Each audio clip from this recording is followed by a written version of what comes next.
La parole est à Monsieur Joël Giraud pour le groupe radical, républicain, démocrate et progressiste pour 10 minutes.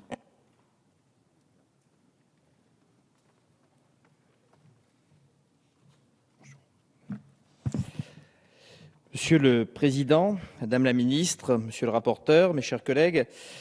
nous voilà enfin réunis en lecture définitive pour considérer une dernière fois le texte relatif au régime de l'accessibilité pour les personnes en situation de handicap. Je suis évidemment très satisfait de l'accord qui a été trouvé jeudi 16 juillet avec nos collègues sénateurs dans le cadre d'une CMP. Il est en effet appréciable de nous pencher sur un texte résultant d'un réel compromis dans un domaine, celui du handicap, qui concerne tout particulièrement à la fois chacun de nos concitoyens, qui peuvent chaque jour être touchés directement ou indirectement par les effets du handicap, ou tout de plus se trouver en situation de handicap. Je souhaite cependant souligner qu'il est à mon sens inopportun de légiférer une nouvelle fois par voie d'ordonnance. Pourquoi avoir utilisé de la sorte la procédure de l'article 38 de la Constitution pour consacrer les dispositions résultant de la loi du 10 juillet 2014 qui auraient pu être entièrement prises en main par le Parlement ? Cet usage néfaste, contraire à l'esprit même du Constituant de 58,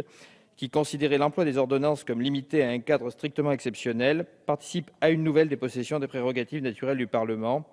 Il est important de pointer du doigt cette dénaturation qui, malheureusement, est l'illustration d'une politique des plus fréquentes aux dépens des représentants de la nation. Pour ce qui est de l'examen au fond, le groupe radical, républicain, démocrate et progressiste se satisfait de la clarification de nombreux points des deux textes que nous avons étudiés en 2014 et 2015, traitant notamment du régime du handicap, entre autres relativement à la situation des chiens d'aveugles ou encore au développement d'obligations pour sensibiliser les partenaires locaux ou de planification des mises en accessibilité de la voirie. Mais il convient également de souligner les limites, les manquements de l'ordonnance sur laquelle nous portons notre attention aujourd'hui. En effet, les mesures consacrées par le texte gouvernemental nous apparaissent parfois contraires à l'esprit du projet initial de loi, ainsi qu'aux objectifs fixés par la loi du 11 février 2005 sur l'égalité des droits et des chances pour les personnes handicapées, provoquant un certain malaise au sein d'une grande partie des acteurs prenant part à ces politiques publiques. À titre d'exemple, il convient de relever les propos des acteurs sociaux agissant auprès des personnes en situation de handicap, dénonçant une exonération totale de mise en accessibilité pour la très large majorité des établissements recevant du public, ce qui signifierait, je cite, « l'anéantissement pur et simple des objectifs initiaux de la loi du 11 février 2005 ». Ces mêmes acteurs soulignent également une suppression du droit au transport et des délais de procédure et de réalisation des agendas d'accessibilité programmés excessivement longs, avec des sanctions non dissuasives. Il nous semblait également pertinent de maintenir le principe originel de la loi de 2005, qui consistait à rendre tous les points d'arrêt accessibles, sauf cas d'impossibilité technique avérée. Or, la rédaction de l'ordonnance introduit, selon nous, une rupture d'égalité par rapport au principe de la continuité de la chaîne de déplacement. Il eût été donc primordial de revenir à l'objectif dressé par le législateur en 2005, ainsi que par la Convention internationale des droits des personnes handicapées que la France a ratifiée. Là également, si notre amendement a été déclaré irrecevable lors de l'examen en commission des affaires sociales,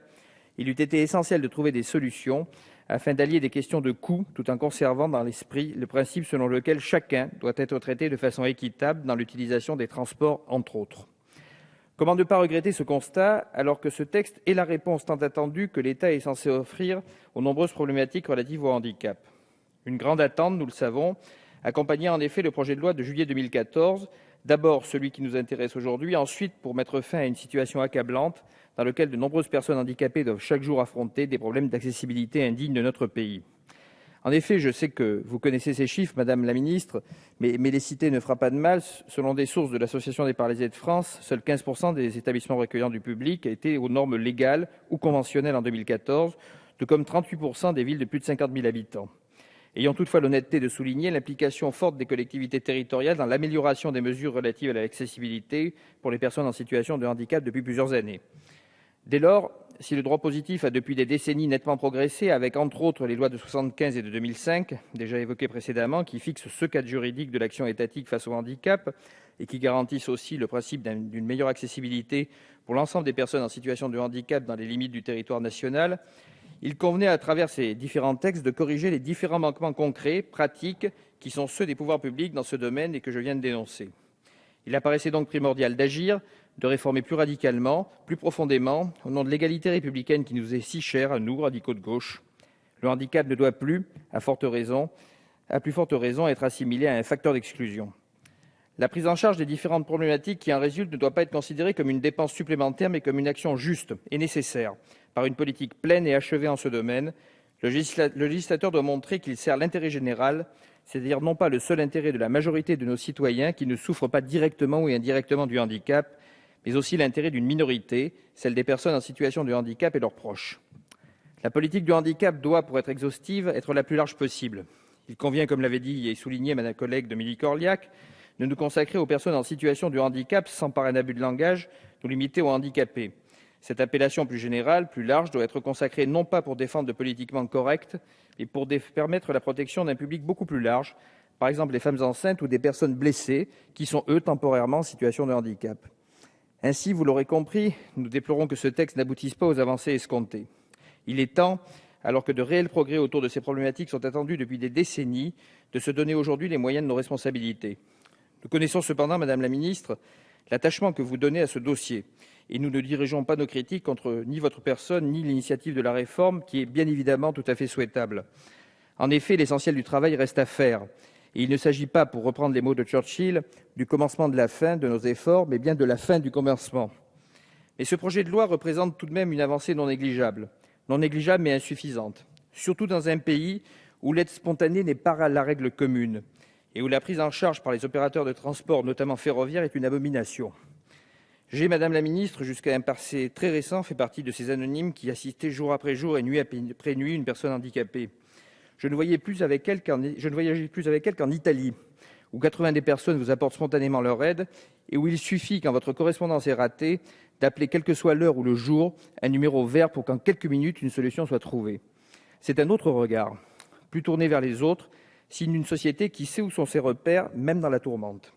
Alors, Madame la Ministre, je sais que vous ne pouvez pas, plus que moi, changer les mentalités et que l'exercice qui est le vôtre est, dans ce contexte, encore plus compliqué.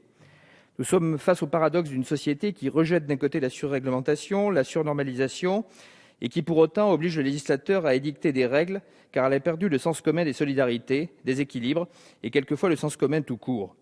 Par exemple, lorsque l'on laisse une personne en plein froid sur un quai de gare avec son fauteuil roulant face à un souterrain inaccessible, alors que par ailleurs, on exige d'une commune un dossier de dérogation pour l'accès au PMR d'un refuge en haute montagne. Alors, nous voterons ce texte, sans enthousiasme excessif, pour ses avancées, et parce qu'au-delà de ses insuffisances, il est marqué par la sincérité de celles et ceux qui le portent, qui ont travaillé en commission et en séance pour le rendre plus conforme à cette solidarité que nous appelons de nos voeux. Merci, Monsieur Giraud.